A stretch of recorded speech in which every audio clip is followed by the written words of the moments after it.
In this video, we're going to explore the structure of these coordinate covalent compounds a bit more.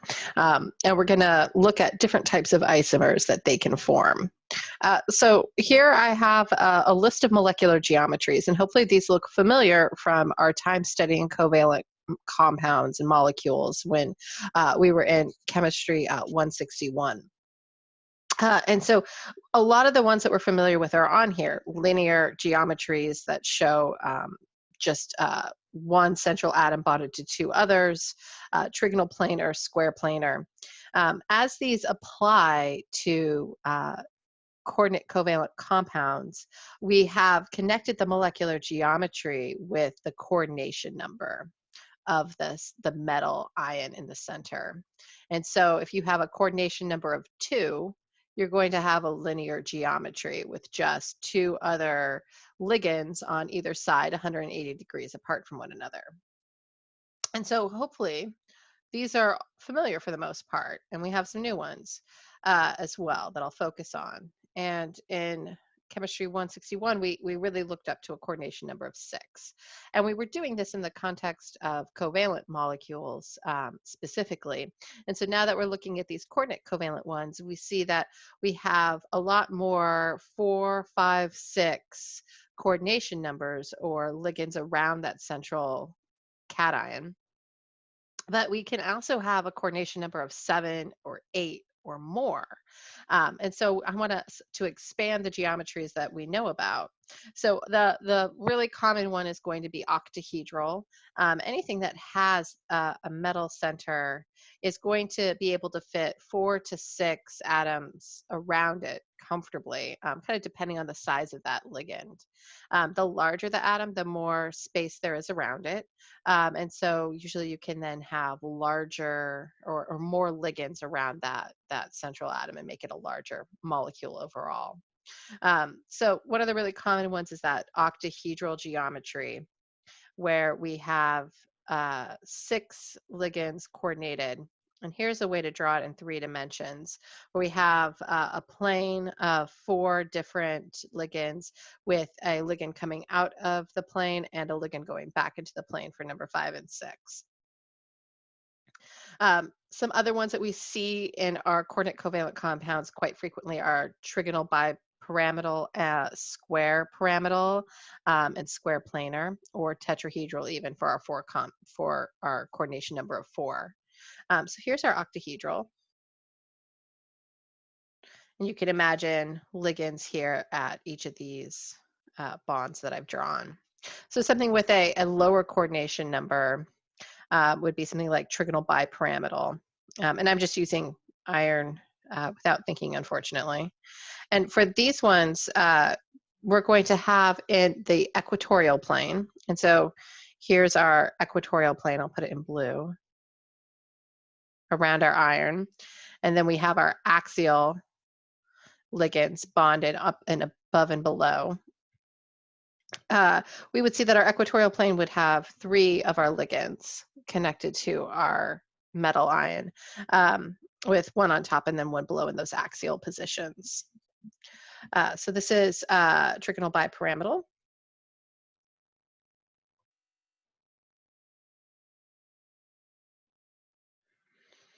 Another common one that we see is a square planar geometry, or then a square pyramid. They kind of go hand in hand, it feels like. So these ones are for coordination 4 and 5 also.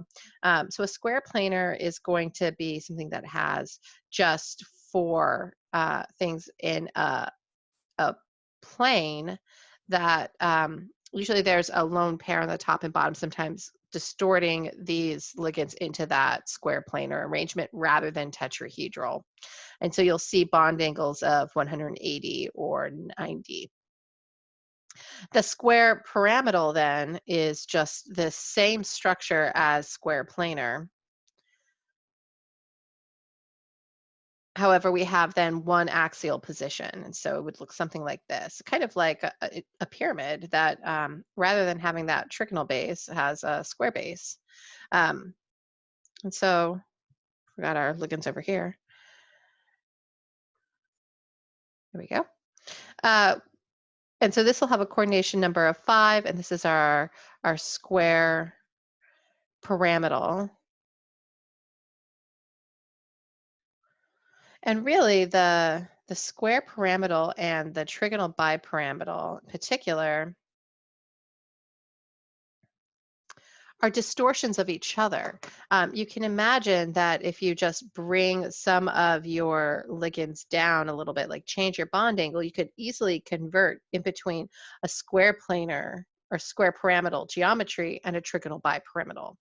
And since all of these molecules have motion to them, they're all stretching their bonds, but they're also vibrating their bonds in different directions. Uh, we could see a trigonal bipyramidal structure kind of stretching in and out closer to something that looks square pyramidal.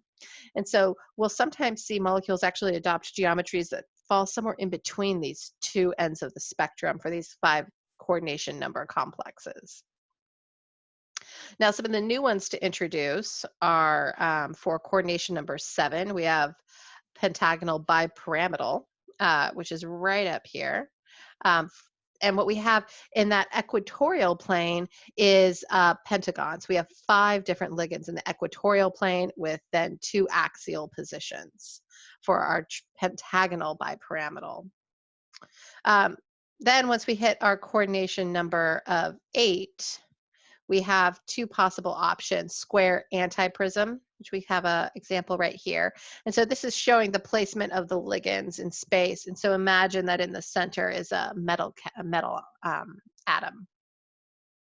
And so this square antiprism is essentially at the base and at the top, it's a square. It's 4 different ligands in the same plane that are all then bonded down into that central metal atom. And then it's bonded out to 4 more on the bottom.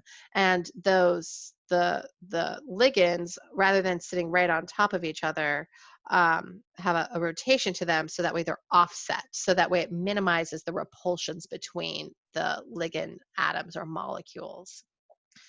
And then our other one is the dodecahedron. A dodecahedron is going to have rather than 2 squares kind of offset from one another, it'll be a square, or it's essentially a diamond. And so it's going to have shorter and longer bonds. And so it's taking that square antiprism geometry and just kind of extending out 2 of the ligands on the top and on the bottom to create a little bit more space. Because when we're fitting 8 ligands around that central atom, it's going to get very crowded. And so kind of elongating along the sides of 2 of those points on the top and the bottom allows a little more space. And that typically you'll see then a longer bond length.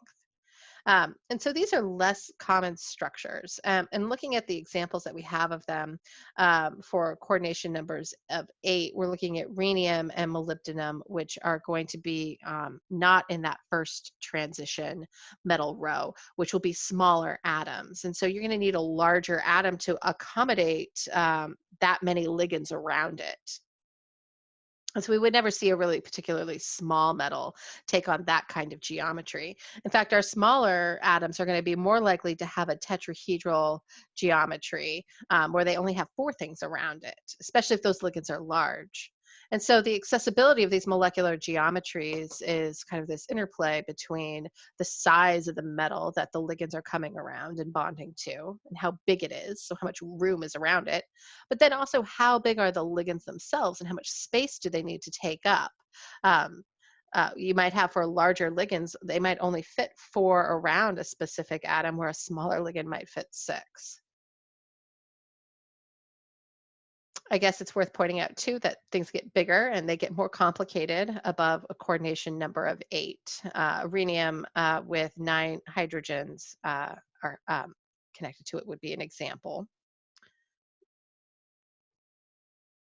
So now that we kind of have talked about that, we're in this class in particular, we're going to focus primarily on octahedral arrangements. It's one of our most common geometries for transition metal coordination complexes.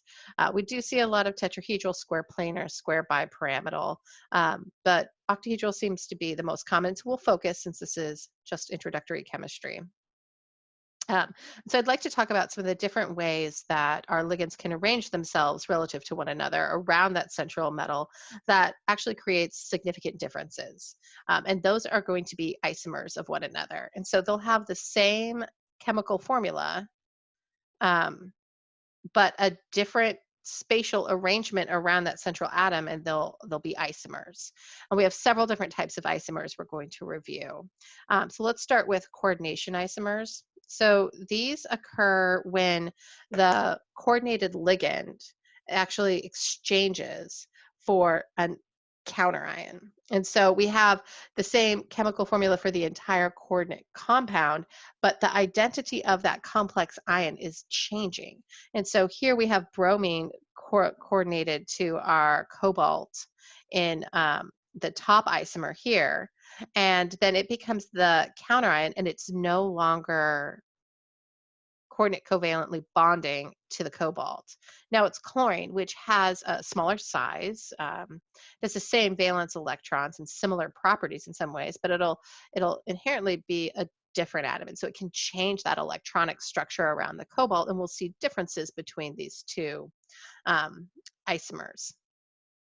It also speaks to the care that needs to be taken when you're synthesizing transition metal coordinate compounds to make sure that your counter ion that you're creating for your compound isn't something that'll actually bond or replace or create multiple isomers in your final product. So then looking beyond coordination isomers, we have linkage isomers, which are similar, which is it's again changing the atom that is coordinate covalently bonding to the metal. And in this case, it's when we have multiple atoms in the same molecule that can act as a Lewis base. And we can then imagine that that molecule can twist and change how it's going to bond to that cobalt or form in a way where one of the Lewis bases within the molecule is bonded rather than the other. So here's NO2 as an example as a ligand. It can either coordinate to the cobalt through the lone pair on the nitrogen, or it can coordinate to the cobalt with one of the lone pairs on the oxygen. And that means that we'll have fundamentally different electronic environments around that cobalt between our nitrogen and our oxygen species.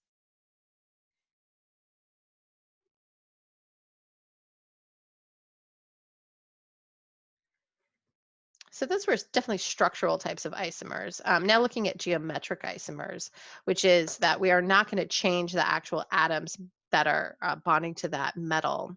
And instead, we're just going to change how they're arranged relative to one another in that coordination sphere around the metal. And so here's an example of cobalt tetraaqua or tetraaqua dichloro cobalt, and I think we're at a +1, so +2 or 2.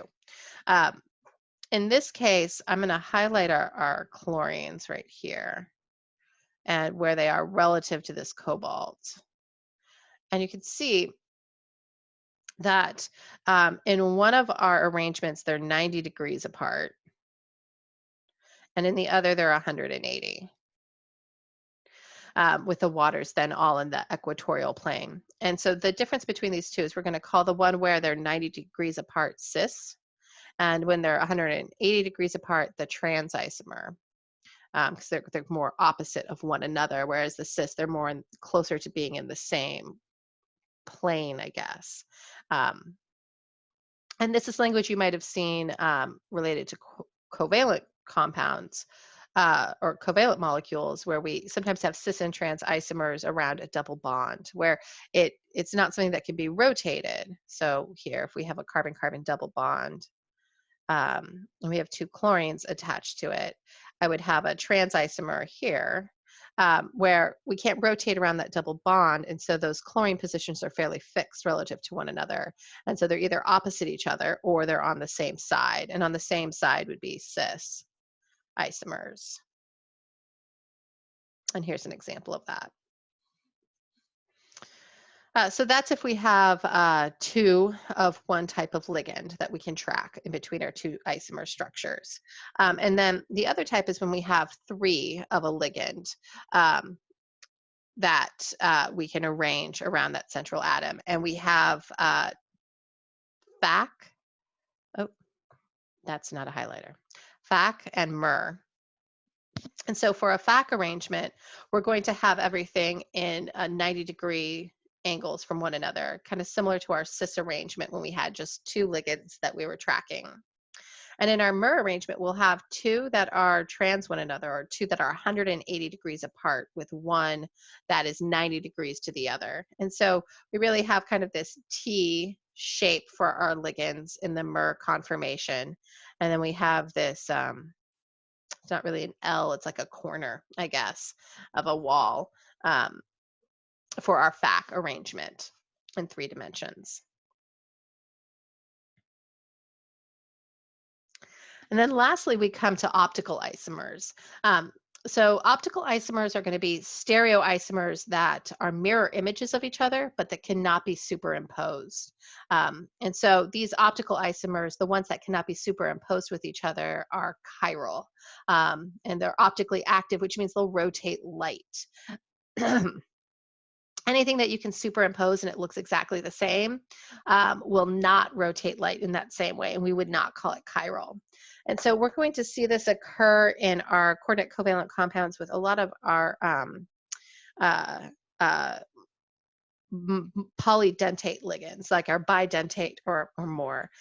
We could create a chiral center around a metal ion with just monodentate ligands. However, each ligand would have to be unique relative to one another. And so that's why we see it more with the bidentate or polydentate ligands. And here's an example to show this. This is cobalt, ethylene, diamine, and chloride. And I have an arrangement here where I have one of my ethylene diamines in one of the axial positions and then going back. And the other one is in the opposite axial position and then coming forward. And when I take the mirror image of this, so if I take the perfect mirror image of this, and that's what this is representing here on our slides, and I draw it as if I am replicating it. So the chlorine is going to be in the back, is going to be in the back right here, but closest to one another. Here's our other chlorines. And then here's our ligand that goes to the back, and then let's do our ligand that comes to the front. And when we look at that mirror image, we have that same ligand coming out to the front and back. And now to determine if these are superimposable, we need to align those chlorines together to see if we overlap perfectly, if they're the same molecule, which really requires imagining the mirror image and then rotating it 180 degrees, and then looking at it relative in the same orientation as our first image. And when we do that, we see that the one that was going back before is now coming forward, and our ethylene diamine, our bidentate ligand that was going out towards us, is actually now headed back from the bottom backwards rather than from the top backwards. And this can be a real challenge the first time you're introduced to it, because it's a lot of spatial reasoning. You have to take that image, take a mirror image of it in your mind's eye, and then rotate it and compare it, which is difficult. And so I strongly recommend getting familiar with drawing 3D structures of these octahedral complexes, because drawing the mirror image and then rotating the mirror image and redrawing it kind of creates some crutches along the way to visualizing this. And so we can always do this as one line going up and down from our center, and then either do 2 going back and 2 coming forward is one method, or I like doing 4 in the same plane with just 1 coming out and 1 going back. And these are equivalent. It's just like you rotated your head a little bit when you looked at it.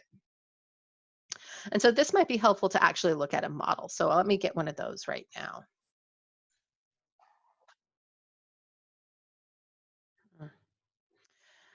Okay, now I have models. That took a surprisingly long time to make. But so this is a model of the molecule we were talking about. We have a cobalt here in the center in yellow. We have 2 green chlorines, and then we have these blue nitrogen atoms that are linked with this 2 carbon chain. group that is our ethylene diamine ligand. And we've got a second one here. And so for the first one, I have my 2-chlorine right here.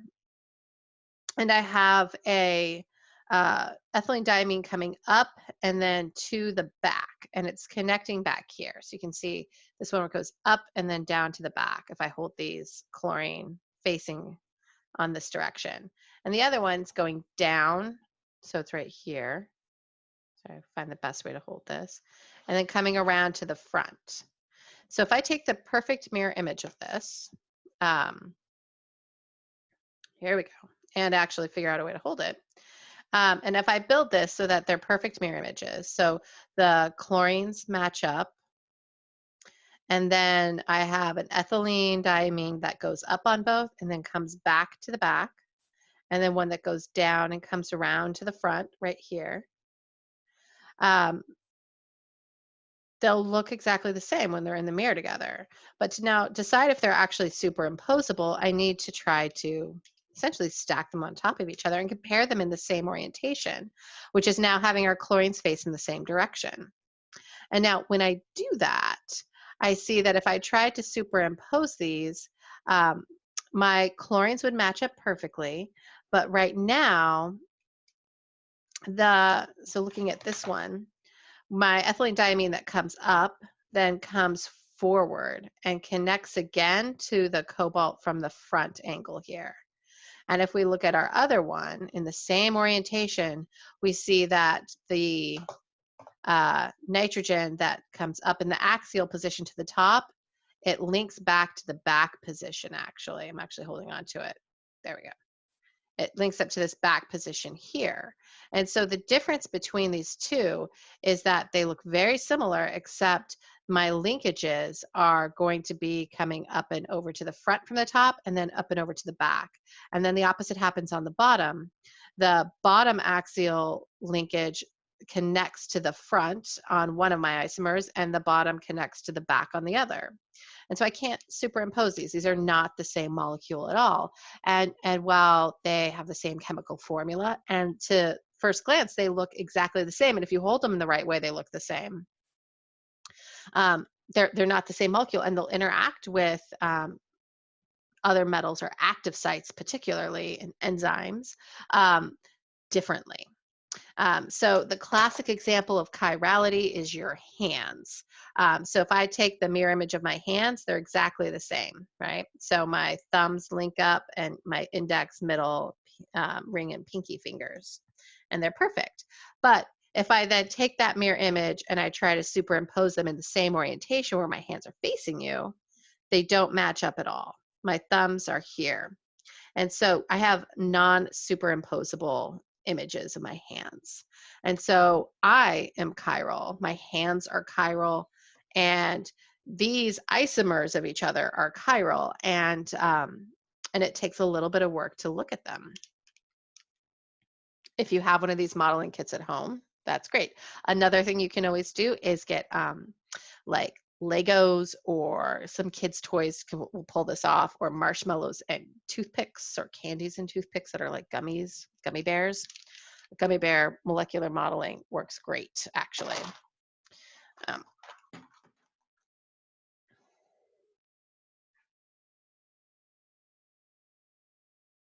So here is looking at isomers then, so something that would be a non-stereo isomer. So if we take that same image and instead we change where those chlorines are, rather than being in these cis positions, we make them trans to one another. And I can do that just by switching. Where are we going to go? I'll switch these around. Okay, grab the wrong one. We can see that we lose that chirality. So now if I had the mirror image of this one, it would actually be superimposable. If I took the mirror image of it, it would rotate and be the same thing. These are a little bit, there we go. And so this will not be chiral. It won't have that optical isomer of it in this arrangement where our chlorines are axial. Instead, it only happens when our chlorines are in the cis arrangement.